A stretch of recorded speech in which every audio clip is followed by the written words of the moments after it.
Nueva York, 1965. La ciudad entera se apaga. 8 millones de personas en la oscuridad. Y en ese silencio eléctrico, algo empieza a escribirse. Bob Dylan está en un cuarto de hotel. La llama Freeze Out. Todavía no sabe cómo va a terminar. Todavía no sabe que va a ser una de las canciones más enigmáticas que jamás escribió. Un año antes, en Newport, Dylan enchufó la guitarra eléctrica frente a una audiencia de puristas de folk. La mitad lo abuchó. La otra mitad entendió que algo había muerto y que algo diferente acaba de nacer. Ahora está escribiendo los bocetos de Blonde on Blonde. Un disco donde las letras están más cerca del simbolismo de Rimbaud o el modernismo de T.S. Eliot que de la denuncia social de Woody Guthrie de sus primeros discos. Las historias ya no se resuelven, son imágenes que se acumulan, como fragmentos oníricos que se escurren antes de que puedas agarrarlos. Pero llegar a esa versión no fue directo. Dylan primero intenta grabarlo en Nueva York con la banda, The Band, o los Hawks, la banda canadiense que lo acompañaba en las giras eléctricas que escandalizaron al mundo del folk. Robbie Robertson en guitarra, Richard Manuel al piano, un sonido urgente, tenso, eléctrico. El tempo aplasta la canción. Estas versiones crudas, nerviosas,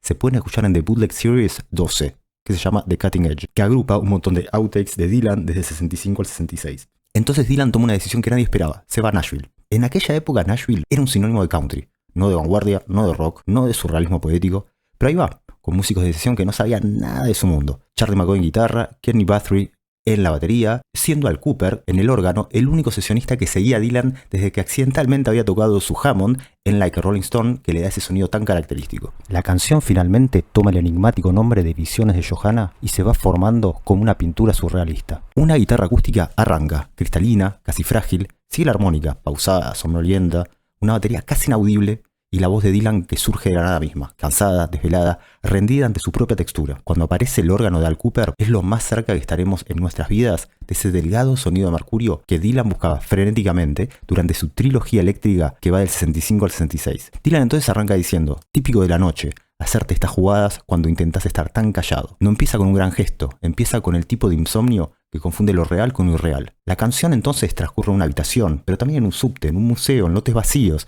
en conversaciones a medias que se escuchan desde el pasillo, con una variedad de personajes que construyen un verdadero collage dadaísta. Y Louise está ahí, es concreta, es real, es una de las amantes. Louise sostiene un puñado de lluvia tentándote a desafiarlo, dice, pero no alcanza, porque todo el tiempo por las grietas aparece Johanna, o mejor dicho, su ausencia, y esa ausencia pesa más que todo lo que está presente. Y ahí está exactamente la tensión que mueve todo. Louise es lo inmediato, Johanna es lo imposible, lo que tenés frente a vos, lo que no podés dejar de imaginar. Es casi como una dualidad platónica. Louise es el mundo tangible, lo que podés tocar, ver, sostener.